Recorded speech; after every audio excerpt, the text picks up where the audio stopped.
एक बार की बात है। एक छोटे से गांव में एक हाथी रहता था। हाथी बहुत बड़ा और घने जंगल में रहने वाला था।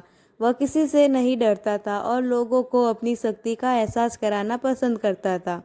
एक दिन गांव में एक कुत्ता भी था। वह कुत्ता छोटा और काफी होशियार था। वह लोगों के यहाँ बच्चों को खुश करने के लिए आया करता था। हाथी और कुत्ता एक दूसरे को पहले नहीं जानते थे, लेकिन एक दिन मिल गए। वे दोस्ती करने लगे और अच्छी तरह से बातचीत करने लगे। हाथी ने कहा, मुझे बहुत खुशी हुई कि मैं तुम्हें मिला। मैं शायद दुनिया का सबसे बड़ा और ताकतवर जानवर हूँ। कुत्ता समझता था कि हाथी थोड़ा बड़ा और घमंडी है, इसलिए उसने कहा, हाथी, मुझे मालूम है तुम सबसे बड़े हो, लेकिन फिर भी इंसान तुम्हें धकेल कर मार सकता है, और मुझे तो छोटा और दुर्बल होने की वजह से सब कुछ बचाना होता है। हाथी इस पर हंसते हुए कहा, तुम ठीक कह रहे हो, लेकिन फिर भी मैं कभी बचने के लिए तुम्हारी मदद ले सकता हूँ।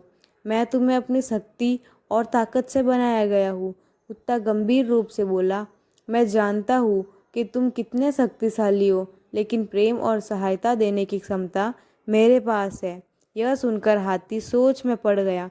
वह समझ गया कि शक्ति और ताकत के बावजूद प्रेम और मदद कुछ भी नहीं होते।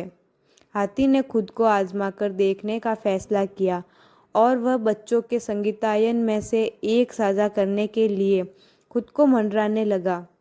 यह देखकर कुत्ता बहुत बड़ खुश हुआ और उसने कहा, हाथी, तुमने सबके दिल जीत लिए। तुम्हारी हमारे गांव में बहुत ज़रूरत थी, जहां हमेशा खुशी और प्रेम की कमी महसूस होती थी। हाथी बहुत खुश हो गया क्योंकि उसने समझ लिया था कि हाथी और कुत्ता एक ही गुण रखते हैं, प्रेम और सहायता देने की क्षमता। यह बात हाथी के जीवन में एक महत्वपूर्ण सीख थी कि शक्ति और ताकत से भी बढ़कर प्रेम और सहायता का महत्व होता है।